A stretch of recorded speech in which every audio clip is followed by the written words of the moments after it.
Hello and welcome to the All Things Social Impact podcast.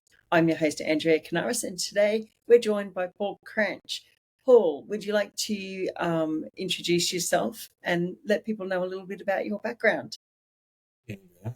As Andrea mentioned, my name is Paul Cranch, and I currently work as the Director of Strategic Partnerships at the Country University Centre. My background is within local government. I worked in the Lockyer Valley during the times of floods and the times of recovery there, and then I joined an organisation here in Queensland called the Queensland Local Government Association, who's the peak body for the 77 councils around Queensland. In those 77 councils, there's 17 Indigenous-run councils, which is nearly a third of all Queensland councils. Also in there, we have very large councils like Brisbane City, which is Australia's largest council, and then we have very small councils which have a population of 300 people. And to meet that clientele, it's a membership-based organisation, so councils can choose to be a part of it or not.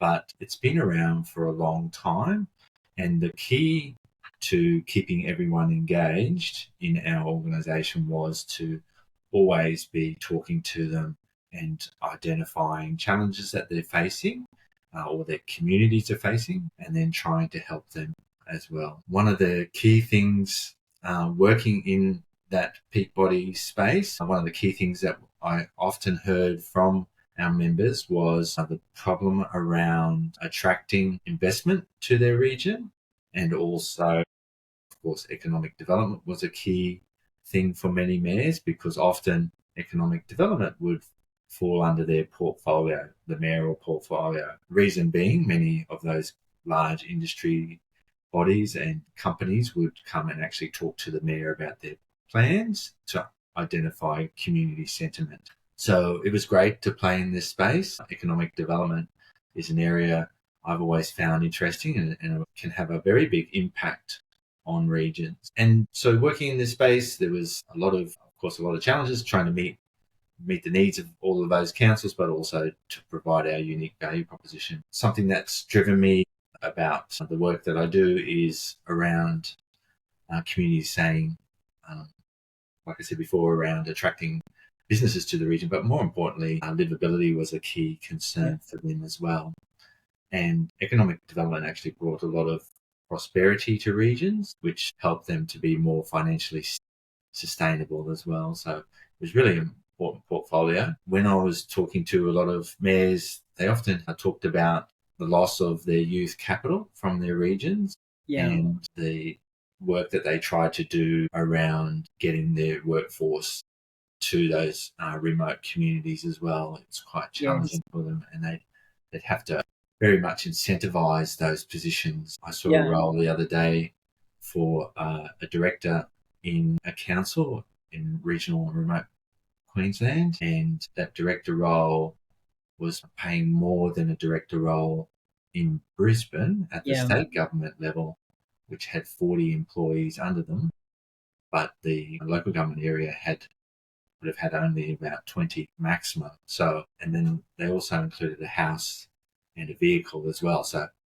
massive incentives to get people out there, but also that then becomes a burden on the community as well. So I think people listening who have experience in social impact assessment across Australia, but Queensland in particular in some of those, because Queensland, as you know, has more remote communities than probably any other state in the country. These really tiny, small, little isolated communities. And I think anyone who's worked in those kind of locations will be resonating with those issues constantly coming up. The attraction of staff, the economic development, how do you sustain a community long term? And economic is really, if done well, is social, isn't it? In a lot of ways, because if the economy is not working for the community, then who's it working for? Before we dive in too much, just for the audience here, so we can frame what we're talking about when we say social impact.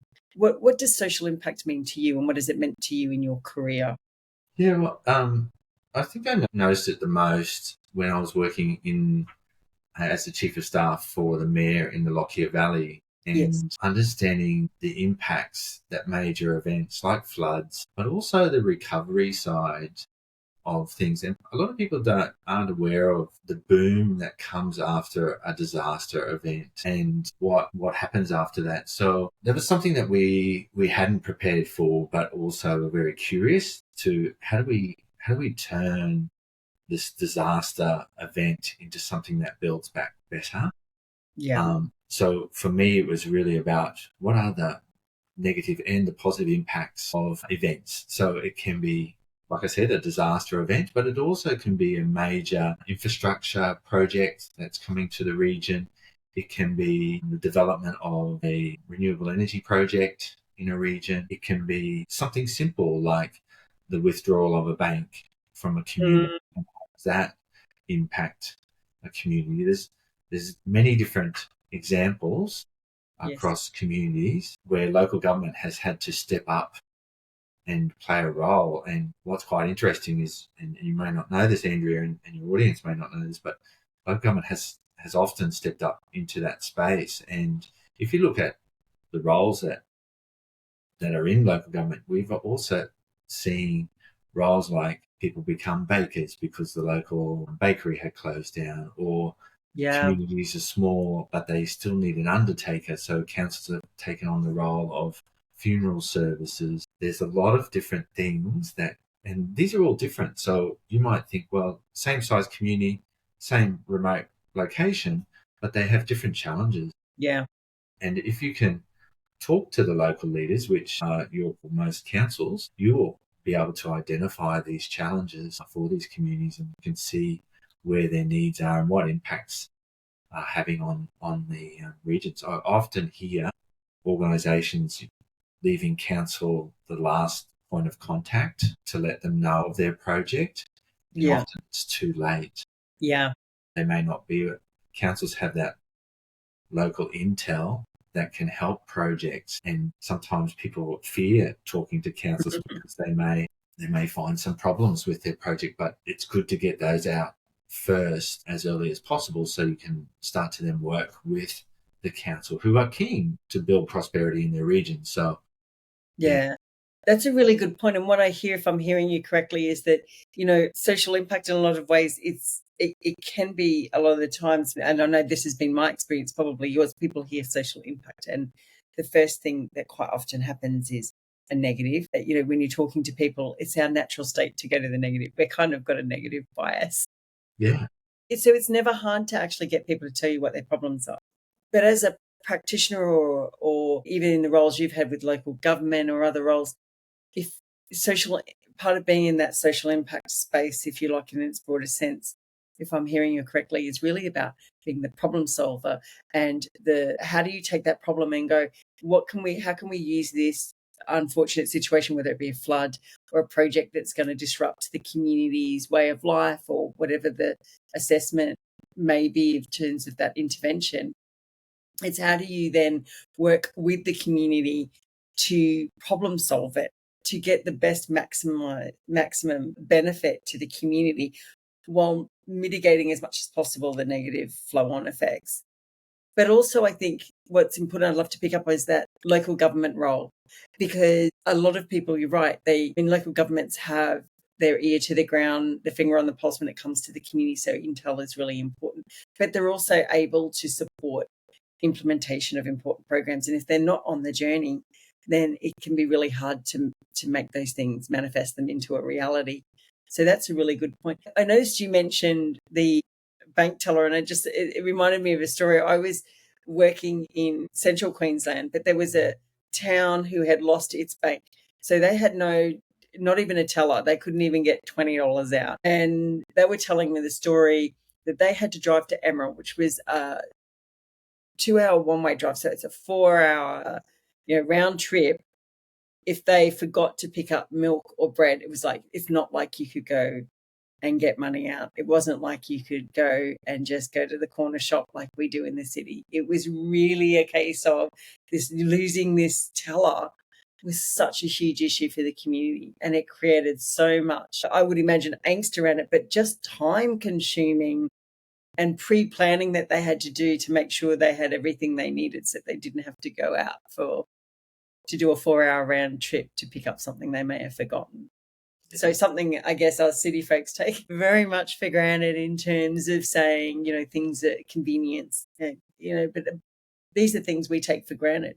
Yeah, you're right. And, I remember during COVID, there was one town that actually lost their only service station.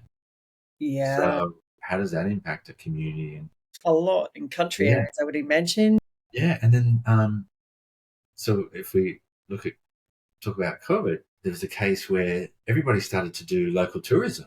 So there was this huge positive impact on communities, whereas people in towns like Barcaldine were lining up 2.5 hours to go to the bakery. And then suddenly there was no food in town. Yeah. And then there's another case where Billawheeler, the mayor, was telling me that there was only one electrician in town. And it's so close to Rocky. Yeah, so there's lots of challenges out there, but if you can identify those challenges, there's a way to actually work with that community. And I guess it's the approach too, on how you approach that community as well. You've got to be very careful, because some communities can see that a major project coming to the region could be bringing heaps of dollars to the region, and that could give the wrong impression to a community as well. Like, there could be expectations that you are the big money bag holder and you should be responsible for paying out. And that can put a lot of pressure on people who are in that, on the other side, who are working in the companies or the major projects. It can really put them on the back foot. So so having that conversation that's realistic, it manages those expectations up front. Another thing you talked about that I find particularly interesting back in my time when I was at Queensland Health and working in workforce planning, and also the experience I've had doing social impact assessments in a lot of these rural towns, is the attraction of the example you gave of how much incentives are needed to get experienced people to these local towns. But it provides an opportunity for professionals who want to advance their career, because a willingness to go to a country town and you will learn things fast-tracked in some regards, for the simple fact that the challenges that you're going to have to face and the issues you're going to have to address will be ones that you wouldn't necessarily experience in a city or a larger regional area as quickly or as frequently. So I guess if we're thinking about the younger people or the people mid-career going, how do I take my career to the next level? There's a chance to actually say to people, if you're in a position to take on and go to a smaller town and invest some of your time, there's a learning curve. It's not just the cash incentive that's a benefit. There's also a benefit to saying that you can be giving to that town your experience, at the same time fast tracking some of your career learning, because you're going to be in the deep end a little bit at first. Was that an accurate, like, how do you, with your experience with LGAQ and even in the work you're doing with the country university centres, does that resonate with you somewhat in terms of an opportunity for people to broaden their career experience? Yeah, definitely. I often hear, and this sort of relates to that topic, I often hear about people who work at the state level and then people who work at federal level compared to local level. And local level, you can see the outcomes of your efforts. So it's really, whatever you do, you can see those outcomes really closely, and you're getting feedback on the ground as well. So people are telling you what the impacts are of the things that you do.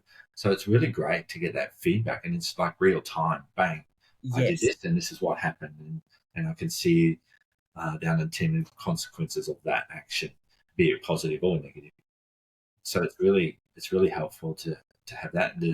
You build really strong relationships. Working in rural communities for a lot of people in local government is a chance for promotion and opportunity, because you can clearly state the impacts that you've made Yeah. on a community, which is great. And I'll just reiterate that not every community is the same. So Yeah. being able to adjust and adapt to that, if you're a great communicator and you can start to measure the results and clearly come up with some really good ideas and initiatives that work in rural communities. Yeah. And I really like that. And, let's touch on something too, like in terms of social impact, like you said, coming up with strategies, measuring them.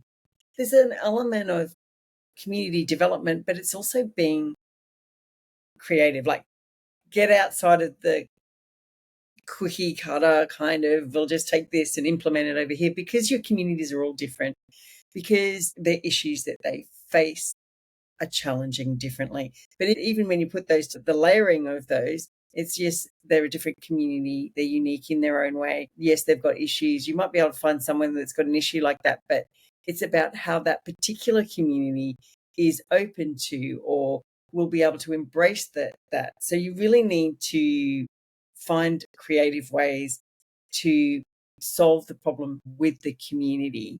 Yeah, exactly. I can give you a really good example. That'd be fantastic. I'm sure the listeners would love that.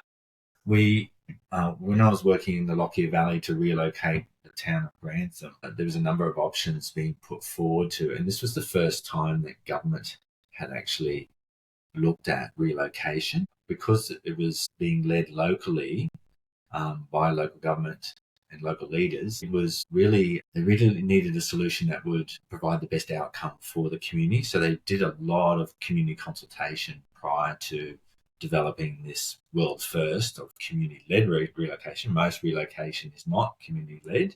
No. And it's very topical at the moment with the LA fires, Yes. the Queensland flooding, with the movement of people from Gaza. It's just another, how do you move 2 million people and get them engaged? So what at a higher level in government, what was often thought was we'll do buybacks. Yeah, the buyback schemes. We'll give everybody more money than their property is valued, and that will be a great thing for them because then they can choose whatever they like and move on. But what buybacks do in a rural community is it puts a run on the market. Suddenly all the houses go up in price. And then people who can, like investors who invest in property and maybe renting those out, think, oh, it's a good idea. I'll just get the buyback and I'll invest my money elsewhere because that town floods. So suddenly then you've got people who are renting, having no places to go. Yeah. And then you've got people who might have had a mortgage that they took out 20 years ago and have retired. They get the buyback, but they still have a mortgage. So they pay out their mortgage. They have to pay out their mortgage because they're selling their property. And suddenly they're back to a low income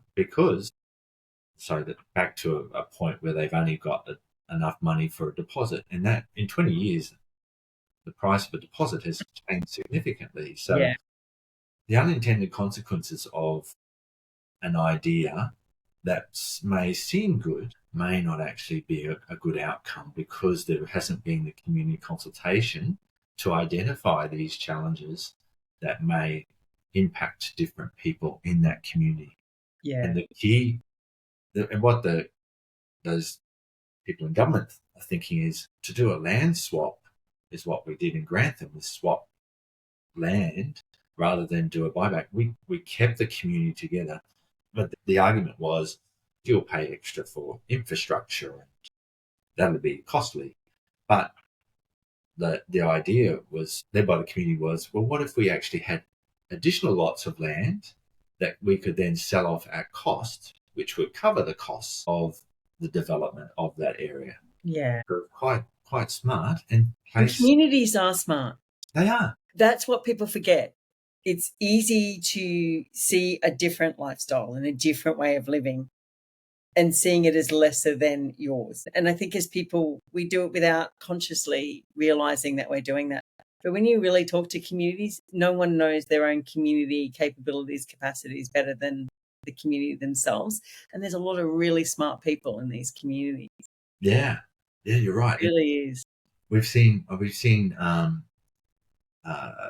projects put in place where people have provided massive amounts of capital to do projects like a new library or a new swimming pool, but don't understand the sustainability of that project and the costs that are incurred on the community afterwards to maintain that facility. So it's really important to think about, when you are looking at social impact, what are the short-term outcomes and what are the long-term outcomes as well. Yeah. And social sustainability is not quite the same as environmental sustainability. It has it manifests differently. And I think that infrastructure one, like pools and stuff like that, I've come up many times, and there are some companies in their development funds and stuff that don't want to fund things like a swimming pool, for example. But if that's what the community wants, I quite often say, well, why isn't the conversation around how do we make this sustainable for you? Like, if this is something the community values, wants, needs, how do you work with them to make it a sustainability? So again, it's that problem solving. Don't dismiss it because on the surface it might be, because some of these problems, they're kind of the big ones, like you're talking about flooding, like they're wicked problems. They're not easy solves. So there will be multiples and layers of ways to address it. Some of the smaller ones maybe not as wicked, but they're a lot more complex than they look like on the surface. As you alluded to, how do you run the pool? How do you maintain it? Who's going to look after it?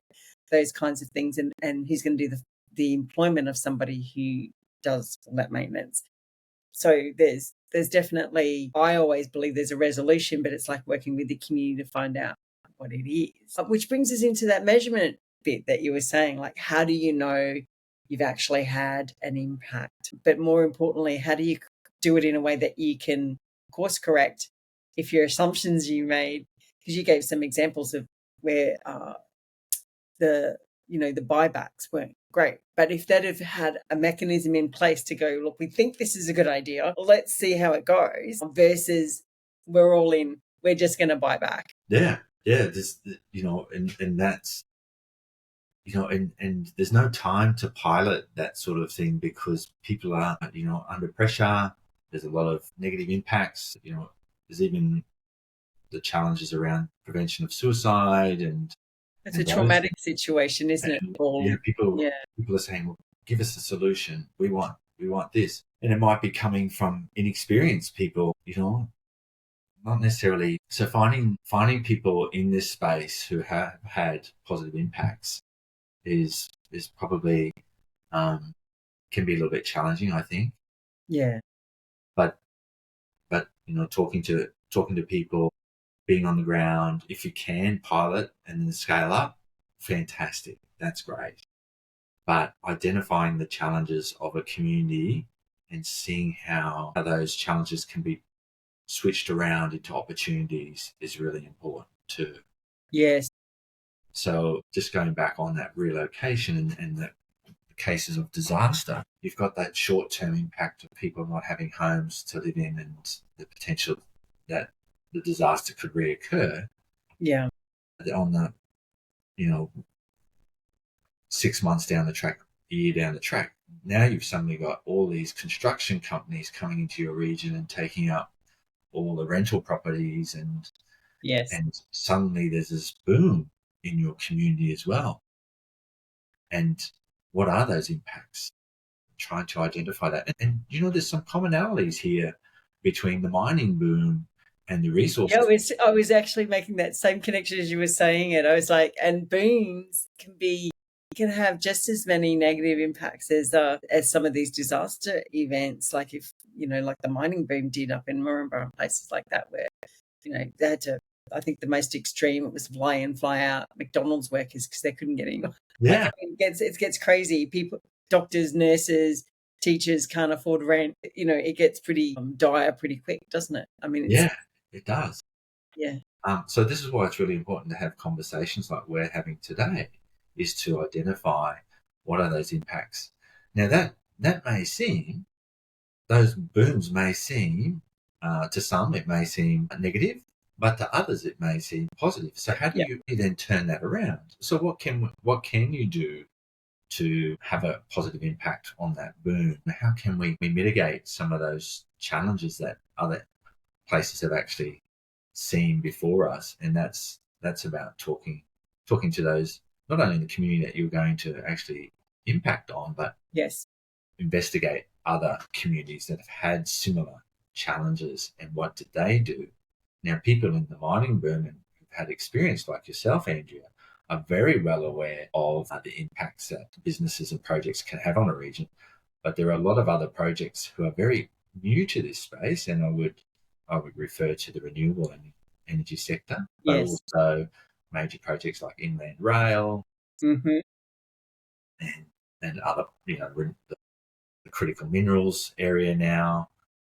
A lot of them are very unfamiliar with the impacts. So it's really important to be educated in the space and what's the best ways to engage the community Yes. early and who. Yeah. Because for the community's experience, the ones experiencing, particularly the more vulnerable ones, the ones that are less likely to manage with change as easily or readily, it can feel like a wrecking ball as a project, particularly those large infrastructure projects come rolling through their town. They're quite small towns. Like you say, there's limited housing, anyway. And then this, influx of workers come through, all this activity starts, and it just can be quite overwhelming for people who aren't used to it. Even in cities, you can hear people complaining about, infrastructure and noise and a construction site, but we're probably a little bit more used to development on a regular basis. It's a lot more challenging when you usually have a quiet, which is why people choose those rural lifestyles. Their lifestyle and their way of life is very different, and it can feel like a wrecking ball coming through your town. Yeah, there was a good example in Queensland. I won't name the region, but there was an example in Queensland where a boom was impacting it. The council at that time said, we don't actually want fly in, fly out work. Oh, we want workers. We don't want people, a massive impact on our community. So let's have fly in, fly out workers. And then another part of that council, so that was the major town of that council. Yeah. Another part of that council, another town said, actually, we actually want people to actually come and live in our community. And suddenly that community was getting all of these benefits. It had a McDonald's, and people were envious of that. Because it supported growth in the community. Yes, and it worked with the community on that growth. Yeah. And understood how they could both work together and meet each other's goals. Yeah. And suddenly that community became financially viable. There was more facilities, the demand from the fly-in, fly-out workers on the community for better facilities was higher. And so those people who were investing in that community started to invest in that as well. So yeah, it started to grow and build a positive impact. Yeah, there's some really. That's great to hear, because it reminds me that conversation that we're having at the moment, because the Strong and Sustainable Resource Communities Act was brought in upon the not long after investigating the fly-in, fly-out. There was an inquiry into fly-in, fly-out workforces because of the boom and the effect it had on some of these rural communities. And that the point of that act, in a lot of ways, is to try and ensure that these regional communities surrounding these large projects, I mean, it was targeted at mining and resourcing in Queensland. I would love to see it expanded beyond that to all industries. However, it is about, trying to make sure that those regional communities reap the benefits and the rewards of these large infrastructure projects coming in, large resourcing projects being in their town or close to their towns. Close by in Queensland is not like close by in Victoria, right? It's close by is still an hour or two's drive, right? So, and one of the things they've got in there is the employment hierarchy, where they sort of say you employ from the local town or to the regional community, with the idea that you incentivize people to actually come and work in the town and be part of the community, as opposed to fly in, fly out and nothing happens. And I think that's a perfect example of how that can work really beautiful for a community to make it more sustainable, to financially benefit. And there's a win-win from the the companies that are putting their projects there, and the people in those towns actually really reaping the rewards of having them there.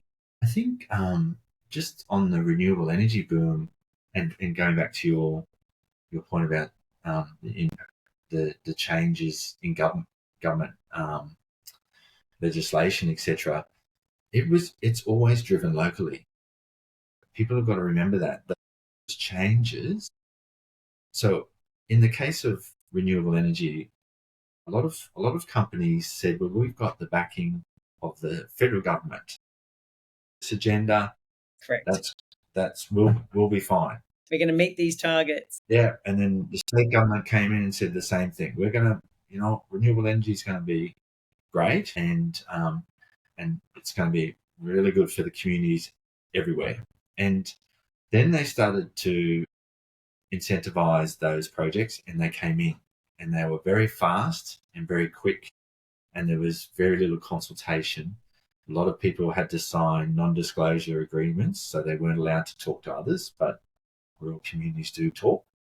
And then there was a ground swelling of local communities saying, hey, that for that wind turbine project, there was people stealing sand out of the riverbanks to build the concrete. So, there was these very bad examples of poor responsibility of companies coming in and quickly flipping these projects. And this wasn't assessed or being measured. So this was all happening in the background. Yeah. There were some projects, I must say, Paul, that I was surprised that they weren't having, the studies done at the level that I would have expected for the size of the project, I must say, in renewables. And I love the fact that you point out that the state government, the federal government can have a direction, but it should be the framework. It should be the levers that people can use to get things going. But to really work, it has to be bottom up. There has to be bottom up consent. They have to be it's the prior free informed consent kind of thing, really, isn't it? It's that the community has to be bought into this. They have to know what to expect, and they have to be okay with it. You can't just, you can just do that, but what you're going to do is create problems in local communities and a pushback against what you're doing. Yes, and as we've seen, and then there are now changes in legislation, which now slows everything down. Yes. And people are now then saying, well, we have to do all this work, and it stifles investors.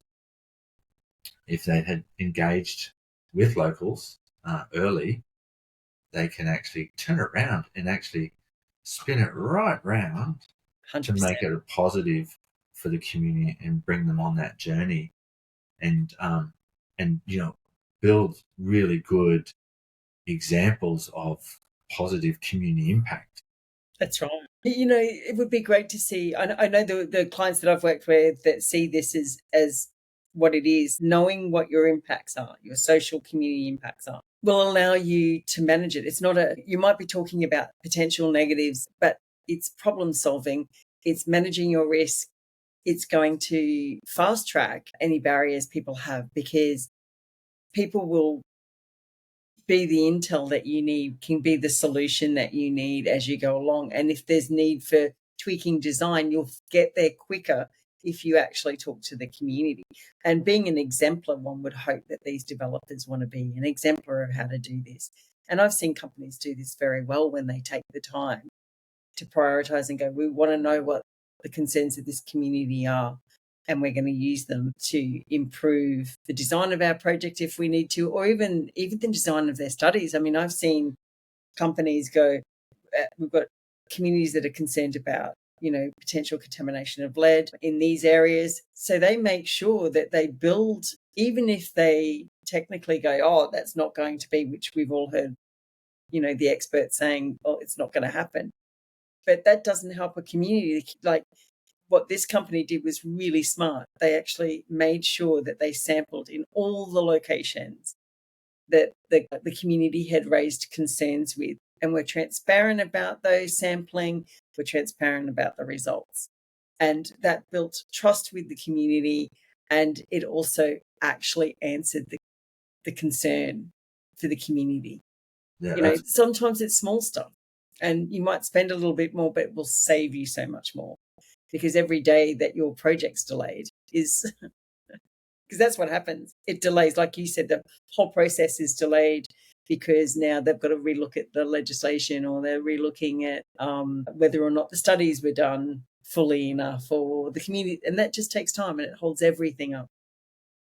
really, really good point you made there, Andrea. And I really, it sort of got me thinking. Well, when you're doing a project, are you leading the community or is the community leading itself? When we're talking about relocation after a floods, are we telling the community what they should be doing, or are the community just coming to the idea and leading that idea on their own? And if you can flip that thinking that the community is leading, and they're actually feeling like they are leading a project, then you'll have really good outcomes. I think so. And it's maybe even letting go of the terms leading. It's partnering with your community, because, leading implies that it can create in itself a struggle, the company's leading it. But if you sit there and go, it's a win-win for the developer and for the community, so that if they partner together, it means they come across a hurdle in the project or a problem, they solve it together, so that both are happy with the solution, rather than someone rolling over the top of the community and telling them the way it's going to be. Now, whether that be a government department or a developer or anybody else. But I suppose I always say there's not much different than the personal than it is for the higher levels of community level stuff. I mean, no one wants to feel so disempowered that someone's just telling them how things are going to be. And if you think of how you feel personally, if someone's made you do something and hasn't asked you, could you imagine if someone just you got home one day and someone said, no, you don't live here anymore, we've had to remove you over there, and they didn't ask you about where you wanted to go, or even if you wanted to go, or what the other solutions that might have satisfied you were, but they've just told you. I mean, that would be extremely upsetting for just about anyone that I know. I know I would be I would not take too kindly, Paul, I can say that. And it's sort of my background has been, I worked and lived in Japan for 15 years, and they were always talking about relationships before business. So it was always relationships before transactions. That's nice. And it's something that I've found in working across communities in Queensland as well. Rural communities particularly, about relationships. And because they've always seen that, or foreseen that, and the same in Japan. That gets you through the long-term outcomes. Yes. If there's a hurdle, if there's a bump on the road, you can avoid it because you've built that relationships, and as you're coming back to your point around partner, you will partner to solve it together. Yeah. And so we try to, when I was working, or all the roles I've worked in, is try to work on relationships rather than the transactional side of work. Yeah. Sitting down, having a cup of tea, taking the time to engage with the Indigenous community. It's all of those things that, try to understand and listen, becoming a good listener. It's not about listening so important. But even on the relationship point, if you see it as a relationship, like any long-term relationship, we know that there's a commitment to it. It's like we know that there are going to be points where this relationship, we're not going to agree. We're not going to agree. We're going to butt heads, and it's going to be hard. But because you see it as a relationship and long-term, then you're committed to work through that. Yes, and getting that early out on the table, what we're going to butt heads on, is really good to make it clear. This is where we don't agree on, but let's now work on what we can agree on, and let's get the outcomes that we would both like to see. Yeah, and I would say my observation probably more recently is there's far too much emphasis on what everyone disagrees with, and that doesn't get us anywhere. It doesn't. It divides people, focusing on what you disagree on. Like, you need to acknowledge what you disagree on. Like you say, put it on the table. but the focus needs to be on what you do agree on and how you can move forward. And it would be nice to see a shift back to that kind of approach where you go, let's put on the table, we disagree. And that's okay. It doesn't mean we can't work together, because there's all these other things that we agree on that can move us forward. Because I think what people don't realize is that they agree on more things than they disagree with, has been my experience. You know what I mean? Like when you really get past that, what they disagree on, because that's the thing that gets you back up. That's the thing that makes you kind of, intense. It can feel intense at the time. But when you move past that and onto what people agree on, people realize that they agree on a lot more, Yes, quite often, than what they disagree on. yes, that's true. People do believe that their projects are going to be good for the community, and to be honest, that's the outcome that the community wants as well. They want a good outcome as well. They want opportunities for their children in their community. So. Yes, 100%. I'd like to swap to something, because I know when I first met you, the thing that we talked about most was your work you were doing with the country university centres. Yeah. And the reason I'd like to touch on it is because it's something that, like I said, even in my working in government, I was very aware of the skills shortages in country areas, what they call the brain drain, that it's known in Queensland, at least, and I would say other states, but Queensland in particular, I think, because of the nature of the rural, remote, and I suppose up until the, I'd say reasonably like 80s or 90s, there wasn't a country university. There was only Brisbane-based universities. So this brain drain was real. People would, if they wanted to go to university, they had to leave their rural, remote country towns to address university. So when I heard what you were doing, I was really quite excited about it. Do you mind telling people what it is that the country university centres are, how it came about, and what it is you're doing? Sure. Yeah. So I'll start with the history of the country universities. There was a small town in rural New South Wales called Cooma, near the Snowy Mountains, that was struggling to address how to bring prosperity to the region. And they actually engaged a regional Australia Institute, which is a well-known institute amongst rural communities, to try to identify what would actually bring prosperity to the region. And they came to the conclusion that education was the key. And so they ventured out and talked to the universities and asked, how do we get a university to do a satellite hub in their community? And the universities had previously delivered satellites like TAFE campuses out into communities, but if there weren't enough students in a particular area of study, then those centres had to close because they couldn't make it financially viable. So they struggled with that, and the country university centres, the Cooma Council, Snowy Monaro Council, couldn't find a university that would be able to do that. So they then talked to Snowy Hydro about how can we work together in partnership to deliver this need for our community. And Snowy Hydro came on board and helped facilitate the establishment of a country university centre, which was an interesting concept. It's quite simple, but solving a complex problem. So what the centre is, or what that original centre was anybody from any university, what they studied, what course they studied, or could come along to this centre and utilise the facility for doing their study. Now, of course, many towns have a library, and that happens. Some people will go to the library and study, but this was a dedicated facility for study, for tertiary or higher education. So that centre had a centre manager who would run that facility, but also they brought in a learning skills advisor to help them with their study. Now, universities provide the course content and the facilitation around that course of study, but the centre's learning skills advisor provided them with the skills that are needed, like doing an assignment or preparing for an exam, or how to choose the course and what to do in situations where they might be struggling, and they would give them that advice to move forward, and that would help them complete their courses. So other regions saw this and saw that opportunity to grow your own talent. So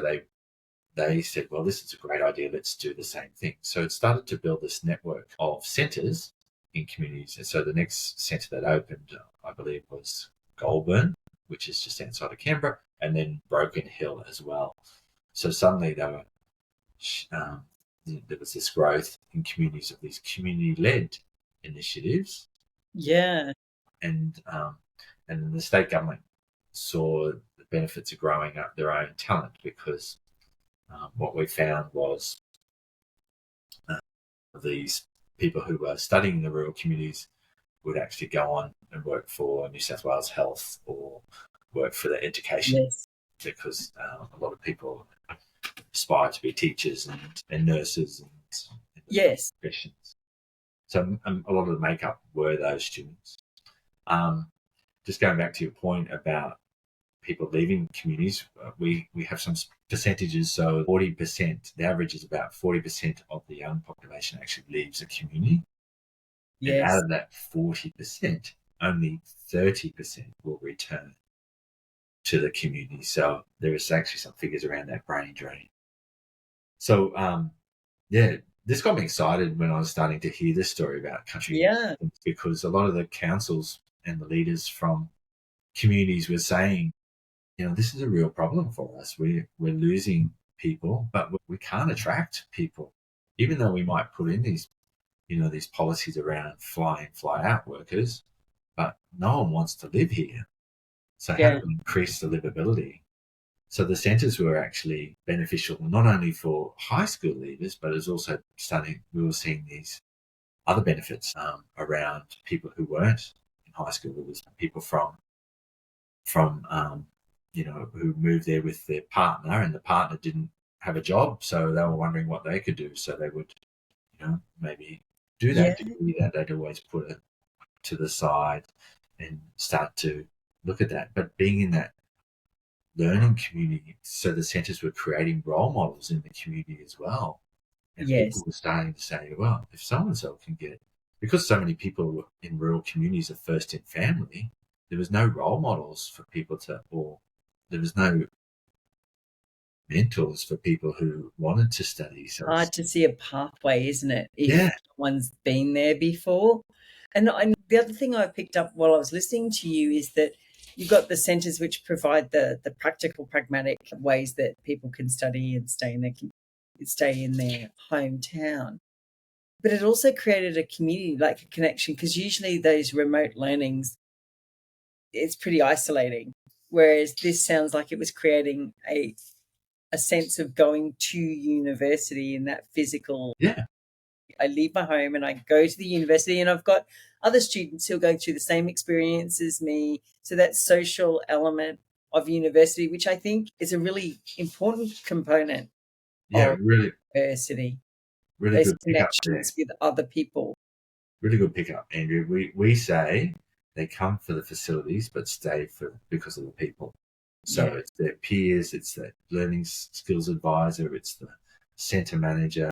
There's an element of wellness, and that the centre manager looks after the students, just to check in on them and say, hey, haven't seen you for a while, how's your study going? Yeah. It's just someone who cares in the community, because a lot of people are first in family. They feel like they've got to succeed, or there's no one there to turn to talk about the challenges they face. So bringing everyone together is really powerful. And it also, going back to that role model case, suddenly people in high school are seeing that you can actually stay in your community, which you love. You've got your friends there, you've got your family there, you've got your part-time job. You don't have to look for housing. You don't have all those complexities of moving away to a bigger, and the feeling of being a burden on your own family because of the high costs. Or feeling disconnected from your family because you have to leave and go to a major city to go to university. Yeah. That support that comes from just the familiarity of everything you've known your whole life, and all of a sudden you're in this big city centre, you don't know anybody. The dropout rates in first year of university are huge, and I would say it's got a lot to do with some of these kinds of things. And whilst you may still have dropout rates, I think you're going to minimize that by having this sort of connectedness to. Yeah, but you have the least impact from staying in your community. And interestingly, a lot of people who study in their community will do research in their community as well. So there's a passion there for the community, and the reason they're going to higher education or doing higher education is that they want to find a job, they want to have an impact on their community. And so unlike incentivizing someone to come out to the region who may only stay a year or two, Yes. growing your own talent will actually keep them in the community for a longer term. And that's the sustainability thing, social sustainability we were talking about, wasn't it? Because you're right. I mean, education has done this for years. You know, you've got to do your country service, but that's a high turnaround. It's not like a city when you go to the school, because I know I went to there's a lot of my family, there's 8 of us. And I remember my oldest brother went to the same school, and then we'd go, all these years later, and the same teachers there. That doesn't happen in country towns because the turnover would be so high. Yeah.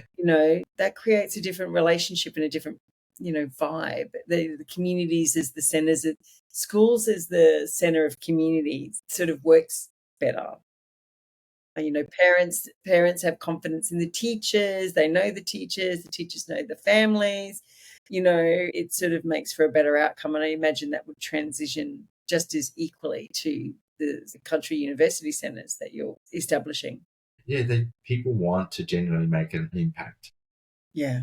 And not having to leave your community and then, losing all interest because they feel like in the city they can't make an impact. Whereas going back to our first part of this conversation, seeing the outcomes of your efforts is really, really great. Yeah, it's interesting. One of the things that interests me into this role and working with country university centres is when I was in economic development with the local government association of Queensland, I was trying to identify workforce in communities and future workforce in communities, and that was really hard to get any statistics or data on. Yeah. Whereas by bringing the local community into the country university centres, you can see who are the up-and-coming accountants, engineers, teachers, nurses, yes, allied health professionals. You can start to actually map that out. And so business could actually identify, that's a really good point. Because the one thing someone who wants to invest in a place wants to know that there is the workforce long term that's going to sustain the business. Yeah. So that's the first step. So business can start to say, okay, we can see there's these types of people coming in. But now how do we influence that? How do we actually say, okay, we've got a major project coming to the region. How do we then communicate it to the high schools, to the primary schools on these future jobs that are coming to the region? So it might be, as simple, when I was working in the Lockyer Valley, we had a chicken farm that had chickens that were only established or can only be found in the Lockyer Valley. So they had a genealogist working on this chicken farm. And there was geologists and all these other roles in the local community that they would normally go outside of that to try and attract. But suddenly they could start to map this out and start to work with the community to talk about future projects and the need and the workforce needs and the opportunities that they could have, rather than just I'm going to work in the local community, I can only do retail and hospitality, and I can only do teaching or nursing. There's actually this broader area. Where mining companies hire physiotherapists, and mining companies have environmental scientists, and people who are in high school and the parents don't know that there's these jobs. So sharing that knowledge. True.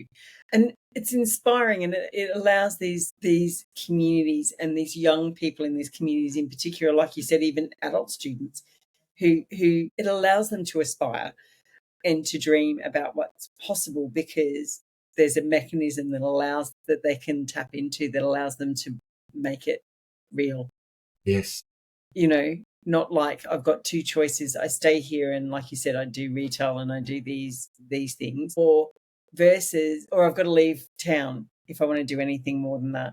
Yeah. This If I want kind more of, money, I've got to leave. yeah. Whereas you're kind of removing that. You're actually saying, no, you could have all those things and you can stay in situ to do it if that's what you want to do. And you can earn a good income. And a good income. You don't have to go to a city to get a good income, which has traditionally been kind of the mindset and maybe the reality before the increase. I mean, luckily now in Queensland, we do have universities, in central Queensland and regional Queensland, but still some of those regional towns are still a long way from some of these other country towns. Yeah. That are far more remote. So, but I'm just conscious of time. So to wrap this up, and thank you for that really great insight into CUC. I think the work you guys are doing is absolutely amazing. For the viewers, if we think in terms of your career, what were the challenges? How did you overcome them? And how do you get the news out about what it is that you do, making a difference? So this is a message to the listeners, is that? Yeah, message to particularly people who are exploring, navigating their career and thinking, because challenges can be scary. And if what would your advice to be to someone, these are the kinds of challenges you're probably going to come up against. This is how you've navigated them and sort of. Yeah, relationships are really key, I think. Yeah. And if you're engaging with communities, learning how to engage with communities is really, really being able to talk to different parts of the community too is really important. Try to look forward and see what the impacts are in what you do. Try to identify what the ripple effects are, because there's positive outcomes that you may not have anticipated. So, like you said, stay focused on the positive and what you agree upon, and just talk to people. I think that's the key, and learn from people like yourself, Andrea, and these podcasts about what examples there are on communities and impacts. Don't just think of one type of project that impacts communities. Think of what other projects impact communities as well, and you can connect the dots there and find that there's opportunities as well. That would be my advice. And how do you pass on the message of what you do and your learning? Oh, well, I often use LinkedIn. So I talk about ideas and impacts on LinkedIn by putting an article and inviting people to comment on that. And I use that as a bit of a research tool for me. Yeah. So I like to put it out there. You've got to be a little bit spicy too, and talk. Bit provocative every now and again. You've got to be in good faith though, but yeah, being able to measure the outcomes and communicate those outcomes too is really important as well. So with the CUC work, I think it's, just if anyone's interested, they can talk to me about it, and I can present on. We collect a lot of data around the CUC and the positive impacts it makes. Yeah. I really like the idea of community led, and going back to your point around partnerships too. Yeah. That's really, how do you partner with communities when you're talking about your project? Yeah. It's really key.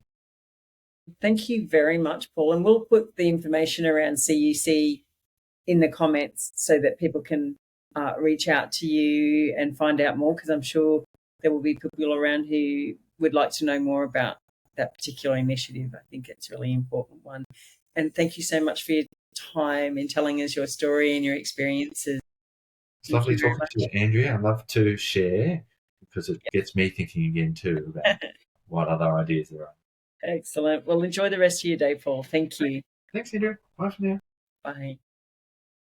I hope you enjoyed the episode of the All Things Social Impact podcast. Remember to hit the like button and subscribe so you don't miss out on future episodes. Thank you, and I'll see you at the next episode.